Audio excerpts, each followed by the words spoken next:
Hello বন্ধুরা, সবাই কেমন আছো? আশা করি সবাই ভালো আছো।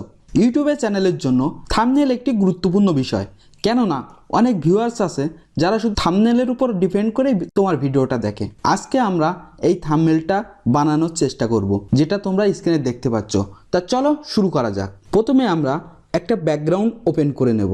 ব্যাকগ্রাউন্ড ওপেন হয়ে গেলে আমরা এটাকে ইউটিউব সাইজের করে নেব। তার জন্য আমরা ইমেজ সাইজে চলে যাব, যে রেজুলেশন করে দেব 250, ওয়েট করে দেব 1280, হাইট করে দেব 720, দেন ওকে করে দেব। এখন আমরা এটার একটু অপাসিটিটা কমিয়ে দেব। দেন আমরা যে কাঙ্ক্ষিত ইমেজটা ভিডিওতে ব্যবহার করব সেটা ওপেন করব। ইমেজটা ওপেন হয়ে গেলে আমরা ড্র্যাগ করে মেন প্রজেক্টের উপর ছেড়ে দেব। ছেড়ে দিয়ে এটাকে একটু অ্যাডজাস্ট করে নেব, দেন ওকে করে দেব। আমরা ইমেজটার একটু কালার কারেকশন করব। তার জন্য আমরা ফিল্টারে যাব, দেন ক্যামেরারও ফিল্টার ওপেন করব। দেন এখান থেকে আমরা একটু কালার অ্যাডজাস্ট করে নেব।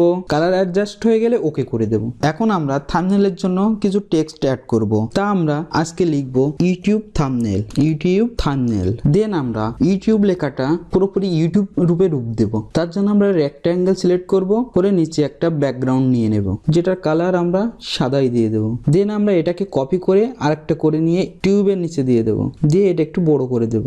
দিয়ে আমরা এর কালারটা রেড করে দেব। তার জন্য আমরা লেয়ারের উপর ক্লিক করব, দেন কালার ওভার, এটা রেড করে দেব, দেন ওকে। এখন আমরা এই দুইটার রেক্ট্যাঙ্গেলের অপাসিটি একটু কমিয়ে দেব। এটা এখন ভালো বোঝা যাচ্ছে পুরোপুরি। এখন আমরা থাম্বনেল লেখাটার উপর নিচে একটা রেক্ট্যাঙ্গেল নিয়ে নেব, যেটার কালার ব্ল্যাক দিয়ে দেব। দেন এটাকে একটু ছোট বড় করে নেব। দেন আমরা এটার অপাসিটিটা একটু কমিয়ে দেব। দেন আমাদের থাম্বনেলটা অনেকটা কমপ্লিট। আমাদের থাম্বনেলে বেশি হিজিবিজি অ্যাড না করাই ভালো। তারপরেও আমরা আরেকটা অ্যাড করতে পারি, যেরকম ফুল এইচডি। এটাও আমরা ভালো ফুটিয়ে তোলার জন্য একটা রেক্ট্যাঙ্গেল নিয়ে নেব, নিয়ে এর ব্যাকগ্রাউন্ডটা ব্লু দিয়ে দেব। এখন এটা প্রফেশনাল লুকে চলে আসলো। এখন আমরা এটা সেভ করব। তা প্রথমে আমরা ফাইলে যাব, দেন সেভ অ্যাজ।